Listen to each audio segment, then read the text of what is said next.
दुर्गा के चंगुल से मैंने एक असुर को बचा लिया। राव का मतलब जीव होता है, ब्राह्मण नहीं। तुम्हारे व्रत की तुम आखी आंख।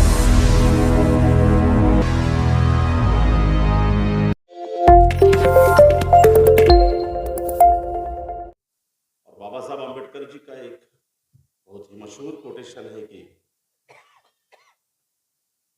देश को सही कल्याणकारी राज्य की संकल्पना में अगर ले जाना हो तो प्रधानमंत्री से भी ताकतवर आपका विरोधी पक्ष का नेता होना चाहिए। सबसे बड़ी कमजोरी हमारी यहां पर है कि विरोध ही नहीं है। ये विरोध करने की ताकत तो निश्चित ही बाबा साहब आम्बेडकर जी के विचारों में है, उनकी आदर्श नीति पर चलने वाले पार्टियों के लोगों में है, उनके कार्यकर्ता में है।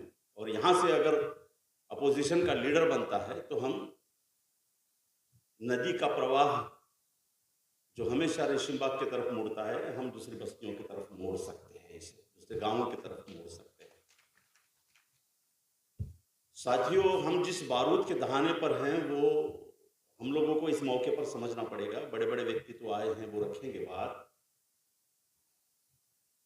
कि मंडल आयोग जैसे आया, इस देश की तमाम धर्मांध, सांप्रदायिक, पूंजीवादी, वर्ण वर्चस्ववादी सभी धर्म की, केवल आरएसएस की नहीं। हम बार बार कहते हैं कि 3% ऐसी ही व्यवस्था नहीं चलाते हैं। वो हर धर्म में, हर समाज में, हर वर्ग में अपने 3% के प्रतिनिधि तैयार करते हैं। और इस तरह जो एक मुसलमानों में उनकी विचारधारा को लेकर चलने वाला वर्ग, एससी एनटी में उनके विचारधारा को लेकर चलने वाला वर्ग, ओबीसी में उनके विचारधारा को लेकर चलने वाला वर्ग, ब्राह्मणों में उनके विचारधारा को लेकर चलने वाला संपूर्ण वर्ग, मराठाओं में उनके विचारों पर चलने वाला वर्ग, 18 पगड़ जाति जमाती में उनके विचारों पर चलने वाला वर्ग, ऐसे वर्गों को साथ में लेकर वो सत्ता चलाते हैं। यही हमारे लिए सबसे बड़ा प्रॉब्लम है। मुस्लिम होने के नाते मैं आपको जानता हूं कि आरएसएस के लोग हमेशा मुसलमानों के खिलाफ बोलते हैं। आज भी हमारा चर्चा का विषय था।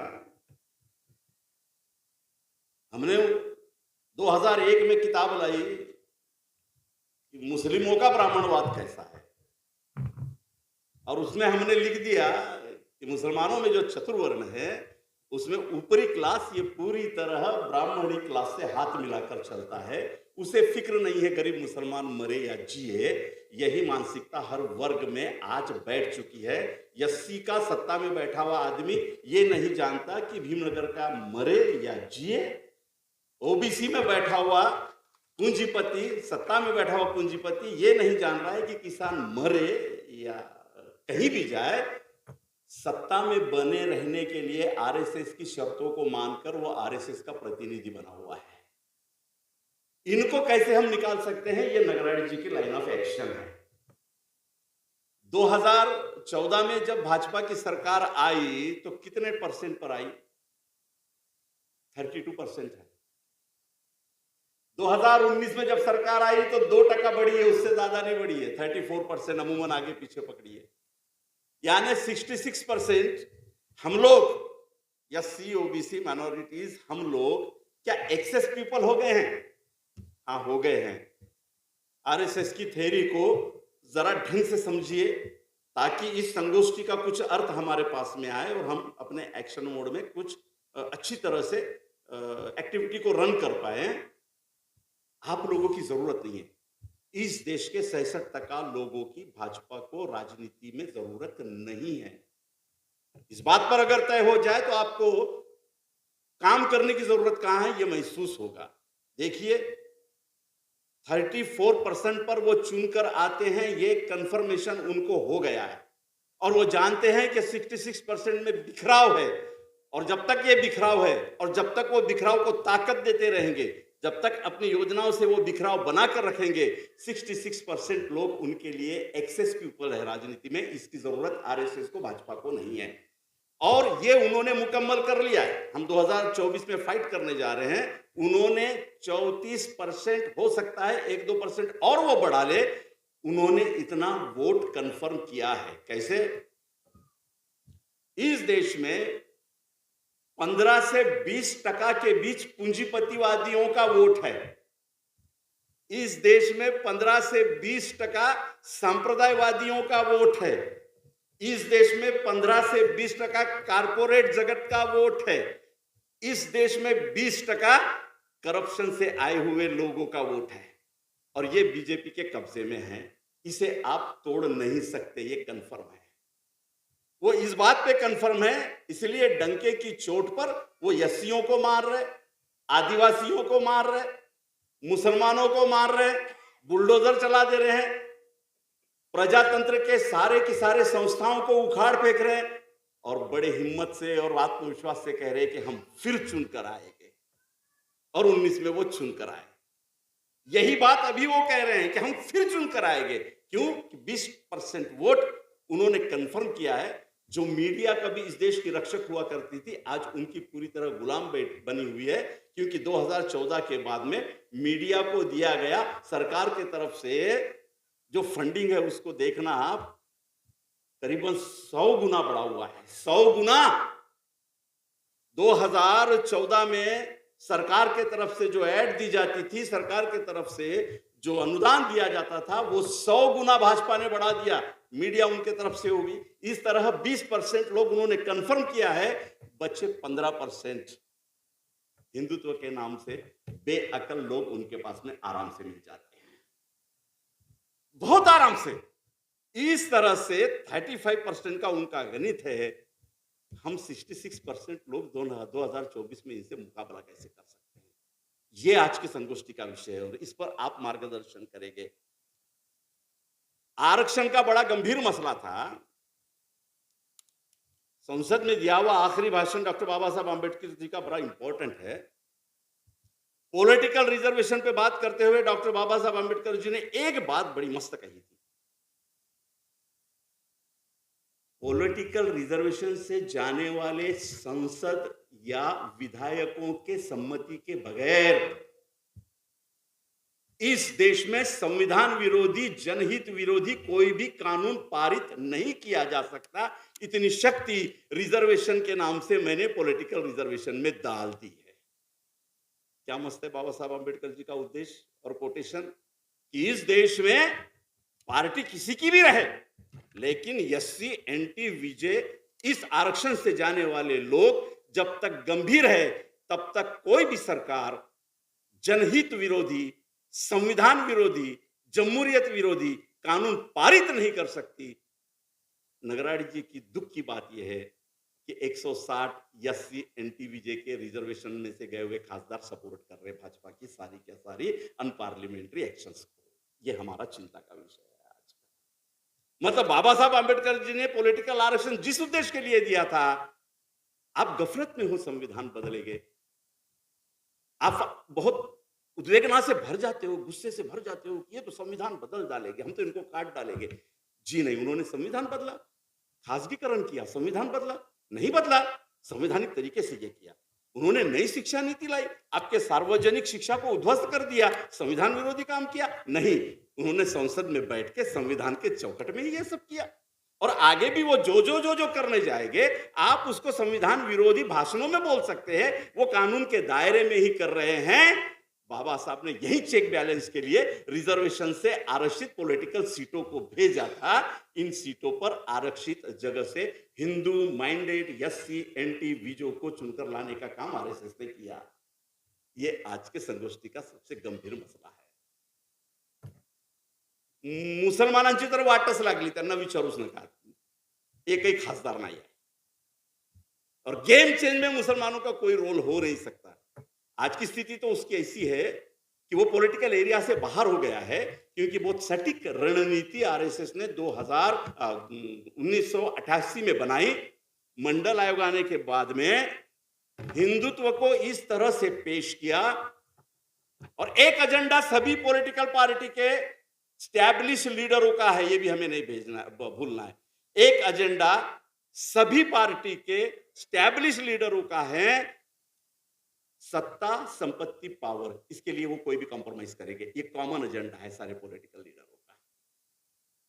सारे पॉलिटिकल लीडर जो स्टैब्लिश है वरना क्या बात है कि राहुल जी भारत जोड़ो के लिए निकले हैं और भारत तोड़ो पार्टी में 45% कांग्रेस से धर्मनिरपेक्षता, सर्वधर्म समभाव, संविधान के नाम पर जीत कर आए हुए खासदार बैठे हुए हैं भाजपा में। वो यहां से कूद कर वहां चले गए। भाजपा को पहले फेस में 2014 में जो ताकत मिली वो कांग्रेस से कूद कर गए हुए लोगों की मिली, वो समाजवादी से कूद कर गए हुए लोगों की मिली, वो बसपा से भी कूद कर गए हुए लोगों से मिली, जिनको आपने और हमने बाबा साहब की जय कहता है, महात्मा गांधी जी की जय कहता है, समाजवाद की बात करता है, प्रजातंत्र की बात करता है, बाबा साहब के कल्याणकारी कोटेशंस की बात करता है करके चुन के दिया। यही लोग 2014 में भाजपा को सत्ता में लाने के लिए उनके अलंबरदार बने हैं। लिस्ट उठाकर आप देख लीजिए। राज्यों में भी यही हालत है। महाराष्ट्र में जो सरकार बैठी, आप लिस्ट उठाकर देखिए, भाजपा की सरकार में राका और कांग्रेस से गए हुए 38% लोग हैं जो ऑलरेडी चुनकर आए थे इससे पहले, समाजवाद के नाम से ही, प्रजातंत्र के नाम से ही। हमारा प्रॉब्लम क्या है, ये गंभीरता से आज की संगोष्ठी में आप तक पहुंचना चाहिए। इस तरह जो 1988 से हिंदुत्व का उन्होंने बागुल मतलब एक फंडा फेंका, तो हुई ये बात कि कांग्रेस भी कहने लगी इनका हिंदुत्व अलग है, हमारा हिंदुत्व अलग है। बात को गंभीरता से समझिए। आरएसएस की रणनीति बड़ी सटीक थी। आरएसएस ने पॉलिटिक्स के सेंटर पर हिंदुत्व को लाया और मजबूर कर दिया कि हर पार्टी का आदमी अपने आप को हिंदू साबित करने के होड़ में लग जाए, चाहे अच्छा या बुरा, सॉफ्ट या हार्ड। इसमें फुले अंबेडकरी आंदोलन की परिभाषाएं दब गई, इसमें समाजवाद की परिभाषाएं दब गई, इसमें किसान आंदोलन की भाषाएं दब गई, इसमें झोपड़पट्टी के आंदोलन दब गए, इसमें बाजारीकरण आ गया, सारी बातें दब गई। और कांग्रेस, समाजवादी पार्टी, राष्ट्रवादी पार्टी, नाम लीजिए आप एक एक, यहां तक कि केजरीवाल जैसा आदमी भी कहीं ना कहीं मैं हिंदू हूं साबित करने के चक्कर में पड़ गया। तो हुआ क्या, हमारे सारे इश्यूज आदिवासी के, मुसलमानों के, दलितों के, गरीब किसानों के जो रोजी रोटी के सवाल है वो पीछे हट गए और राजनीति में चुनकर आने का एक ही मुद्दा सक्रिय रहा सेंटर में। आप हिंदू हो या नहीं हो, इसकी पहली मार जो पड़ी वो मुसलमानों पे पड़ी। मुसलमान हिंदू नहीं है, पॉलिटिकल एरिया से बाहर हो गया। जो चुनकर आए हैं SC/NT में, वो इसी बिना पर चुनकर आए, एक तो अपने आप को हिंदू कहे या हिंदुत्ववादी सरकार का समर्थन करते रहे। ये चैलेंज है 2024 का।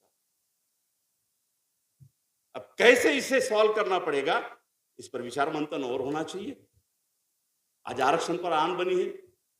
इकोनॉमिकल ट्रिब्यून में रिव्यू आया है, प्राचा साहब, अभी एक 8-10 रोज पहले मैं पढ़ रहा था, उन्होंने आंकड़ों के साथ में एक बताया है, नीरज जी, आंकड़ों के साथ में एक बताया है कि जिस तरह से वो प्राइवेटाइजेशन को आगे बढ़ा रहे हैं, जिस तरह कंपनी राज को लाकर कॉन्स्टिट्यूशनल इंस्टीट्यूशंस को खत्म कर दिया, एक तरह से अलग पुलिस राज लेकर आया है, कंपनी को यह पावर दे दिया है कि वो अपना कोर्ट, अपनी पुलिस स्टैब्लिश करे। ये सारा हो गया है, रेलवे स्टेशन से लेकर सारे प्राइवेट हो चुके हैं। इस रिव्यू में कहा गया है कि इसी स्पीड से ये बढ़ते रहेंगे तो 2023 के अंत तक ये 80% अंडरटेकिंग गवर्नमेंट कंपनियों को बेच चुके होंगे। आरक्षण तो अपने आप खत्म हो जाना है। 10% सवर्णों का आरक्षण दिया, आरक्षण खत्म हो रहा है, लेकिन सवर्णों को आरक्षण दिया। इनकी थ्योरी हम समझे कि इनको सिर्फ 35% लोगों को कॉन्सेंट्रेट करना है। संडास यूं ही नहीं बनाए जाते, खाने के लिए कुछ नहीं देंगे, शिक्षा के लिए कुछ नहीं देंगे, पेट में हो या ना हो, लैट्रिन को कैसा जाएगा ये नहीं सोचेंगे, लेकिन संडास देकर 5% वोट कंफर्म कर लिया। जरा गंभीरता से सोचना, बहुत सस्ता सौदा था।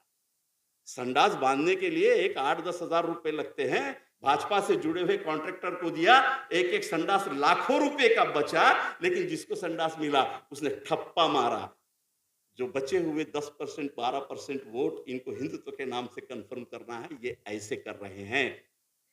और ये हमारे भाषणों से टूटने वाली नहीं है ये श्रृंखला। इसे प्रैक्टिकल मोड पर कैसे ले जाएंगे, ये नगराड़े साहब का और आज के सबका मान्यवरों का चिंता का विषय है कि हम प्रैक्टिकल मोड पे इसे कैसे चेंज कर पाएंगे। दूसरी बात, बस 2 मिनट, दूसरी बात, कि सबसे बड़ी बात यह है कि आरएसएस ने 1988 के बाद में और एक फ्रंट खोला है, वो है शुद्ध मुस्लिम विरोध।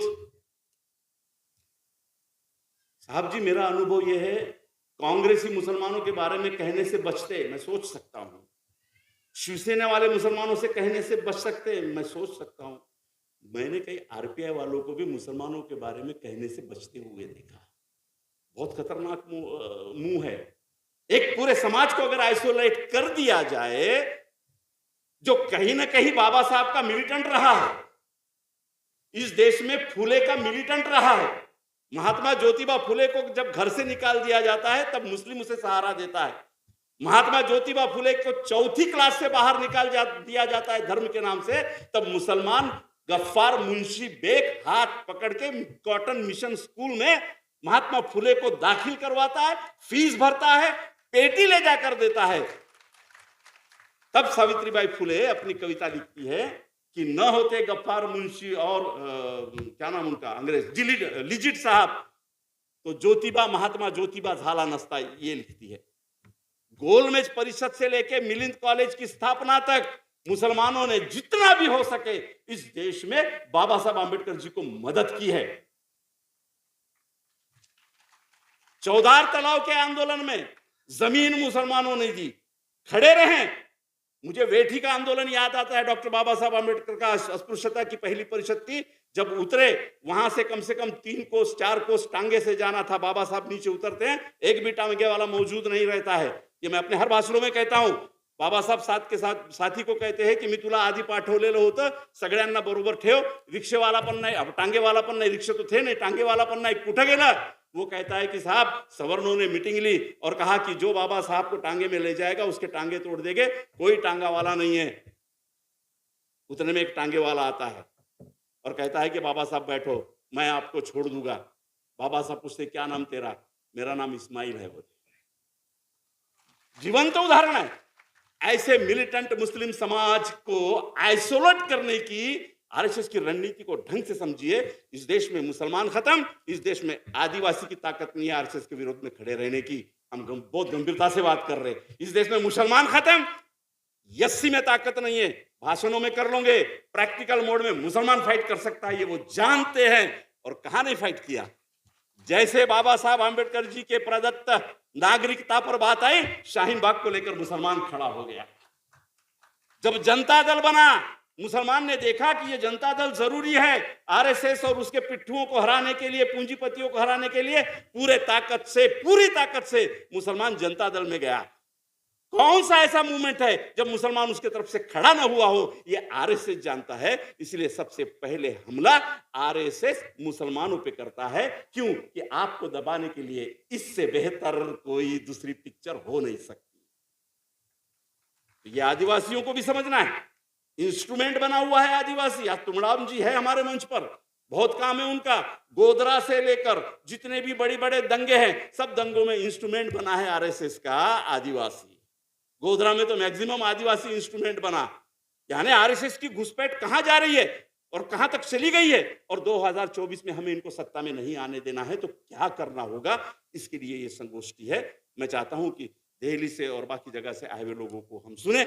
हमारा उद्देश्य ये है, माइनॉरिटी, एससी, एनटी, विजय को साथ में आकर अपने अपने समाज के ब्राह्मणवादी और आरएसएस के विचारधारा पर चलने वाले लोगों को बेनकाब करना है। ये हमारा एजेंडा है। और जब तक हम बेनकाब नहीं करेंगे तब तक पहलू खान मारा जाएगा रास्ते पर, बाकी समाज दहशत में आएगा, लेकिन शाहनवाज दामाद बनकर बैठेगा। ऊना में दलितों की चमड़ी निकाली जाएगी, दलित दहशत में आएगा, लेकिन मलाई खाते हुए रामदास आठवले बैठे रहेगा।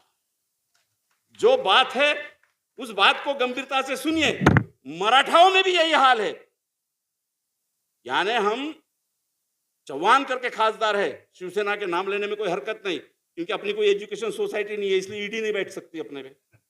अपनी कोई कंपनी नहीं है तो 38 किताबें है, या तो पढ़ेगा या तो नहीं पढ़ेगा। तो चौहान खासदार है, हम उनको शिवाजी महाराज की जयंती थी, गलती से हमने बुला लिया था। उनसे चर्चा के वक्त में मैंने बात छोड़ी, सर ये आप तो शिवाजी महाराज के बारे में इतना कुछ बोल रहे हैं, और जब मैंने 15 मिनिट बताया तो बोले ये तो हमें मालूम ही नहीं था. काय माहिती नव्हतं माहितीये का? अफजल खानाचा बॉडीगार्ड ब्राह्मण होता हे त्यांना माहिती नाही. ये उन्हें पता नहीं. उन्हें ये भी पता नहीं कि जिस अफजल खान की अतड़ियां निकाली वो जो वाघनगे है वो जमान नाम के मुसलमान ने भेजा था, ये भी नहीं मालूम. और ये भी नहीं मालूम कि बखरखार सदाशिव लिखते हैं कि शिवाजी महाराज का दी एंड हो गया था. सिद्धी जोहर के लड़ाई में शिवाजी महाराज घिर गए थे. वाचण्याची सुतराम शक्यता नव्हती. अशा वेळेस आपल्या छातीचा कोट करून आणि आपल्या 3 पोरांची कुर्बानी देऊन मुस्लिम सरदार सिद्धी वाहवानं शिवाजी महाराजांना वाचवलं आणि आपल्या घोड्यासह रायगडावर नेऊन पोहोचवलं. म्हणून स्वराज्य स्थापन झालं.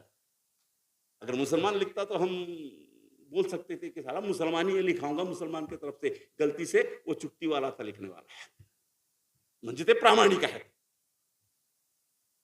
उनसे पूछा मैंने, सर फिर आप ये हिंदुत्व की तरफ से? सिंपल बोले, देखो चैलेंज 2014 का प्रोसेस था. सिंपल बात बोले. कौन सी? अरे इधर का हिंदुत्व रहने दो, उधर का रहने दो, नदी के इस पार का रहने दो, नदी के उस पार का रहने दो. हम चुनकर कहां से आते वो हमारा है. What a simple logic. क्या चैलेंज है हमारे पास में? कोई विचारधारा ही नहीं इनके पास में. जब खेल सारा केवल चुनकर आने का है तो सारे पॉलिटिकल लीडरों का एजेंडा भी एक है. और हम इस एजेंडा के सबसे ज्यादा पीड़ित शोषित समाज है. उपाय है हम सब इकट्ठा है. समाजवाद पे चलने वाले लोग पार्टी पर नहीं, मैं बार बार बता रहा हूं, गलतफहमी न हो जाए. काही लोकांचं चुकलं. मला फोन आले म्हणजे ही पार्टी समाजवाद्याकडून ठेवण्यात आली आहे का म्हणे. अरे मैं बोला समाजवादी से यानी समाजवादी मुलायम सिंह यादव जी के पार्टी से नहीं बोल रहे बाप हम. आओ संगोष्ठी में सुनो बाबा साहब का समाजवाद कैसा है. गोलवलकर जी की बात निकली. 3 शत्रु है गोलवलकर जी के, बस मैं ये खत्म कर रहा हूं. और उसी दिशा में जा रहा है. घोषणा की है वी एंड अवर नेशन में 3 दुश्मन है हमारे. नंबर 1 मुसलमान, खत्म हो गया. अभी खत्म यानी जिंदा है, पॉलिटिकली खत्म हो गया. नंबर 2 क्रिश्चियन, कोई इन्फ्लुएंस नहीं है. तब था जब गोलवलकर ने लिखे थे, तब था. क्योंकि गोलवलकर की पूरी पीढ़ी ही क्रिश्चियन मशिनरी में पड़ी हुई है. जे आज ख्रिश्चनांवर हल्ले करतात त्या नालायकांना लाज वाटायला पाहिजे. तुमचे सगळे बॅरिस्टर गुरुकुल मध्ये नाही शिकलेत. हे सगळे गोखलेंपासून सगळे बॅरिस्टर ख्रिश्चनांच्या शाळेत शिकलेत रे. तिथून झालेत हे. आणि आज तुम्ही त्या ख्रिश्चनांवर हल्ला करता, मुसलमानांवर हल्ला करता. मदरशांना म्हणता कि ये आतंकवाद के अड्डे. अरे तुम्हारा महात्मा गांधी से लेकर राजा राम मोहन राय, किस किस के नाम लू, मुंशी प्रेमचंद, सरदार वल्लभ भाई पटेल, ये सब मदरसे की पैदाइश है. विषय अलग है. इसलिए गोलवलकर जी ने तीसरा शत्रु जो कहा था वो 1956 में धर्मांतरित बौद्धों को कहा था. आदिवासियों को नहीं कहा, क्योंकि उन्हें मालूम था कि आदिवासी जागरूक होने से पहले ही हम उनके इलाके में अपनी शाखाओं की अच्छी अच्छी स्कूल डाल देंगे और ये हनुमान भक्त हमारे पास में ही रहेगा, कहीं नहीं जाएगा. ये उनको मालूम था. उन्होंने अपना मिशन कंप्लीट किया है. तो ये चैलेंज है आज के विषय का. आप लोगों का शुक्रिया अदा करता हूं. धन्यवाद.